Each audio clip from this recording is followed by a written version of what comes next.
I would say to my team, well, doesn't matter, because every season somebody else was coming out. One talk show, two talk shows, three talk shows. There have been over 100 talk shows since we started. But every time I would feel like, all right, got to step up our game, got to step up our game. The way you step up your game is not to worry about the other guy in any situation, because you can't control the other guy.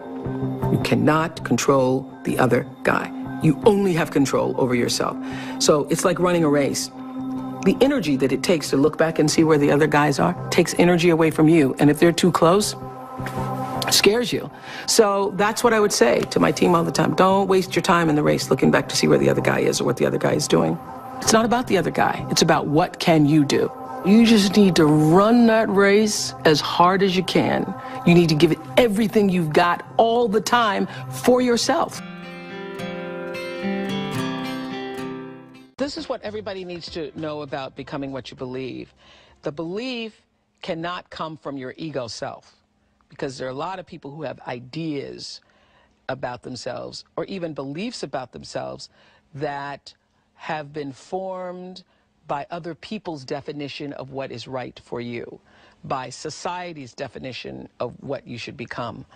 But there is a heart calling on everybody. There's a heart calling for you that's only yours, and that can only be expressed through what you have to offer the planet.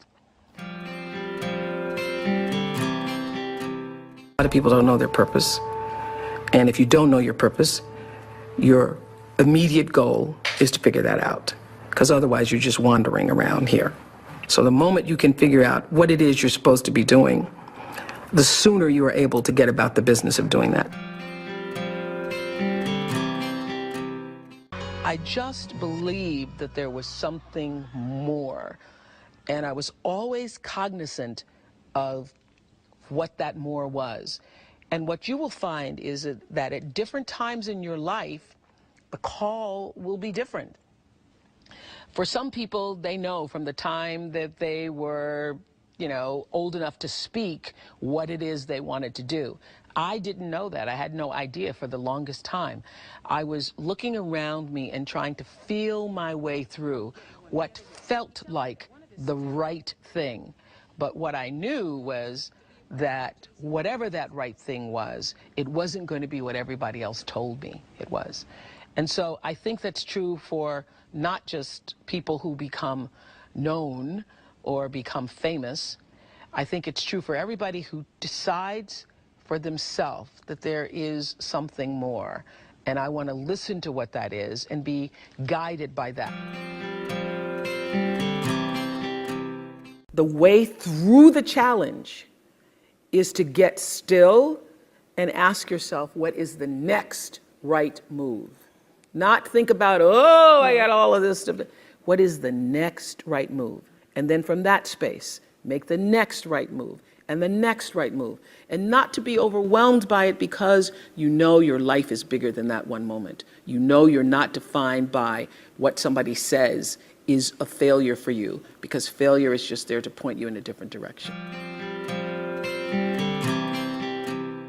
Many times people ask about, what is my purpose? How do I know what my purpose is? How do I know what I'm supposed to do?